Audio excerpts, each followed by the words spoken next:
Llamamos sistema solar al conjunto de cuerpos sujetos al influjo gravitatorio del Sol. Dicho sistema incluye, principalmente, los planetas y sus satélites, pero también otros objetos tales como asteroides o cometas. Nuestro sistema planetario se formó a partir de la materia que rodeaba el joven Sol. La teoría más ampliamente aceptada de cómo se forman los planetas sostiene que, a grandes rasgos, el polvo cósmico que rodea la estrella y que no ha acabado de formar parte de ella, empieza a unirse en fragmentos de aproximadamente 10 kilómetros de diámetro llamados planetesimales. Gracias a su tamaño, los planetesimales atraen hacia sí las partículas del entorno y aumentan rápidamente su tamaño.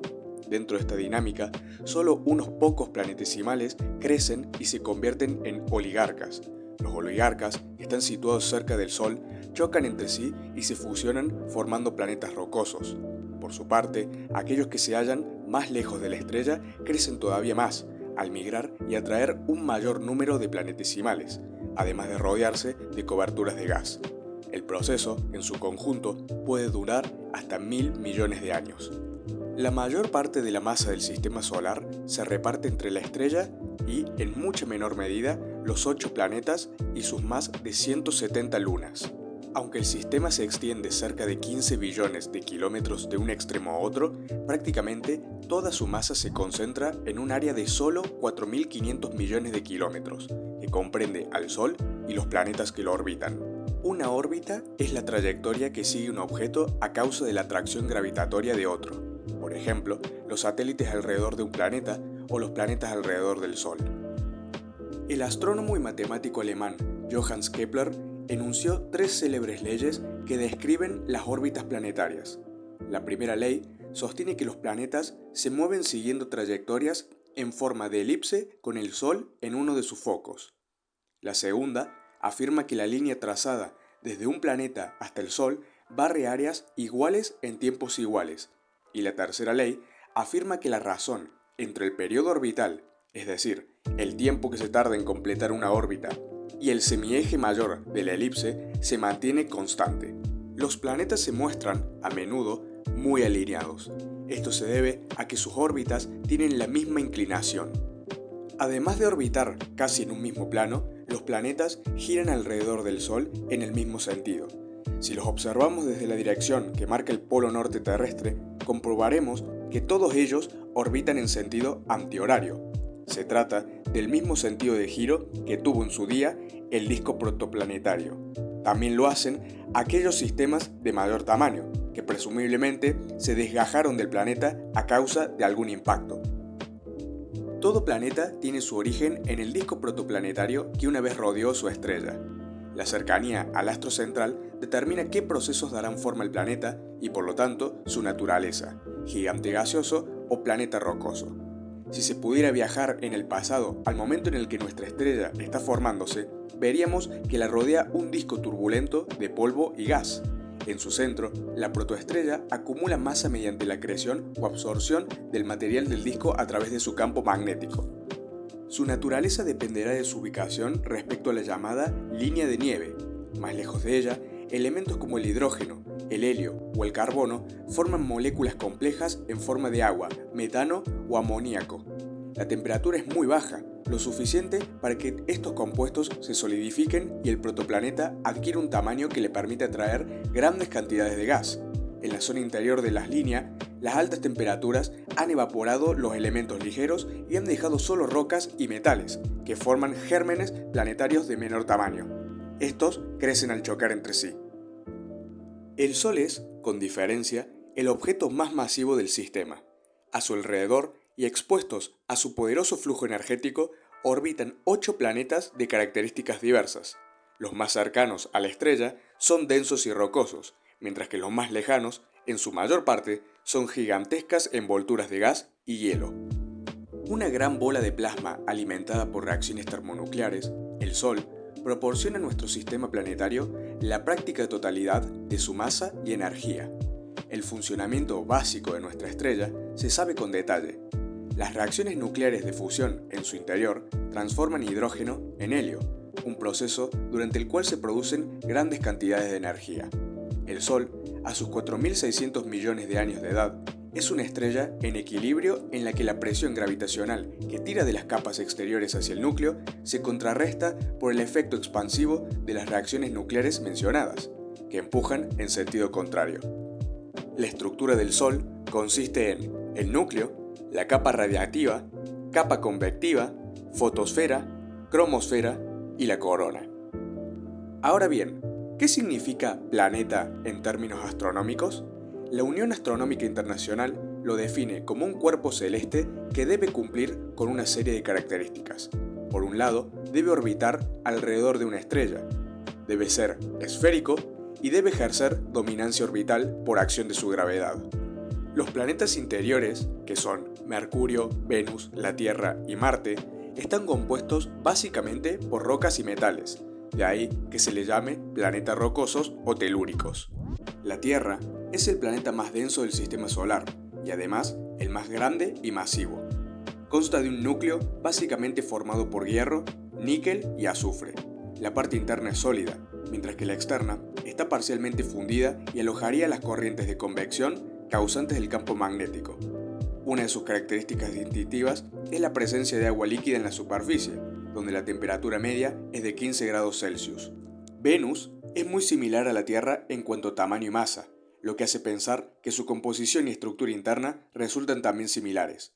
En su superficie existen más estructuras volcánicas que en cualquier otro planeta, mientras que su temperatura es elevada y poco variable, con más de 460 grados Celsius de media.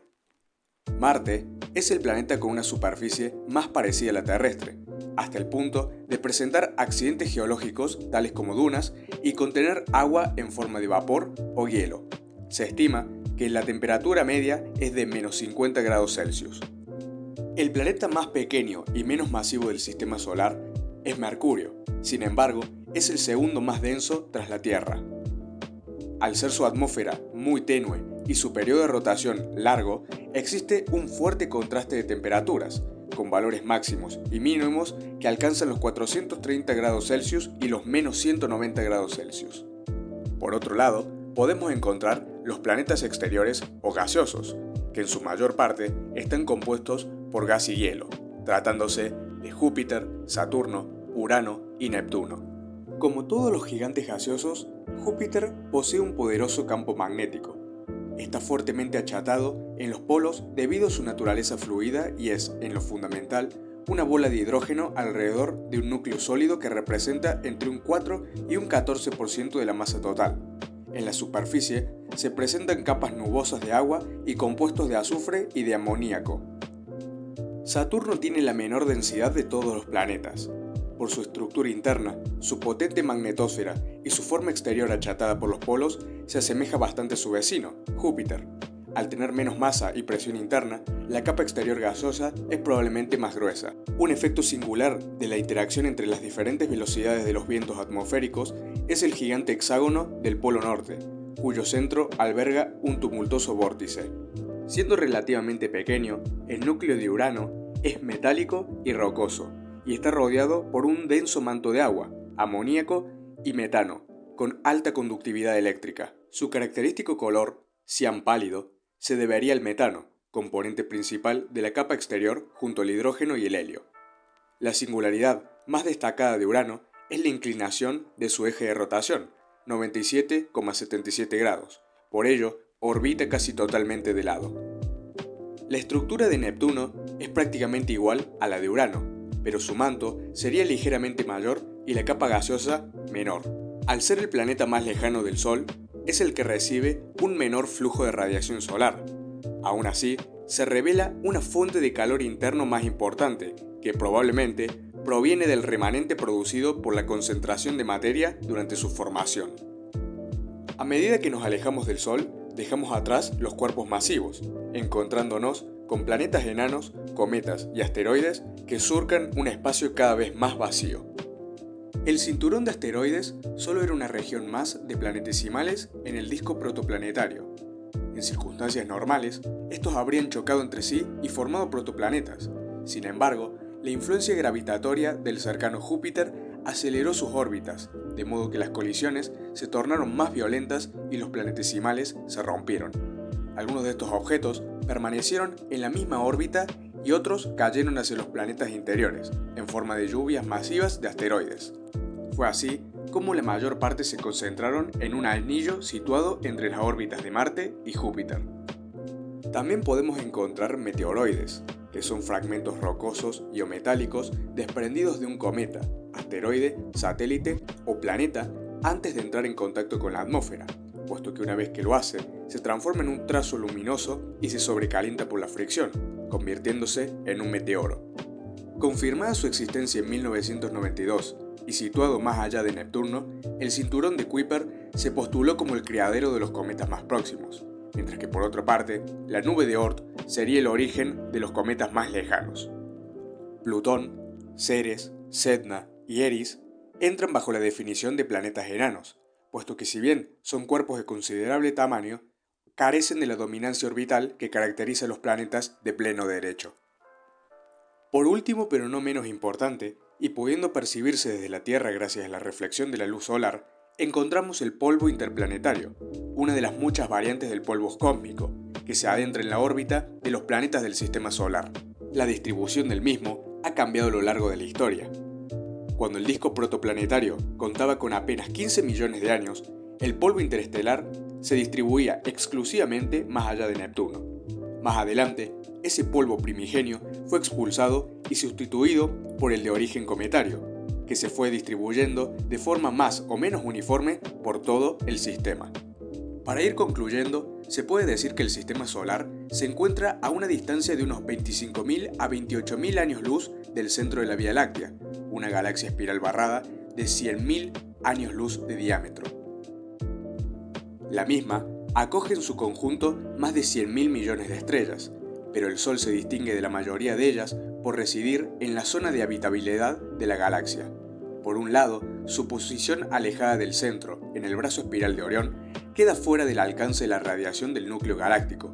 Por otro, la velocidad de su órbita lo ha mantenido en el mismo lugar relativo y ha impedido que se cruzara con supernovas y otras perturbaciones gravitatorias que hubieran puesto en peligro el surgimiento de la vida.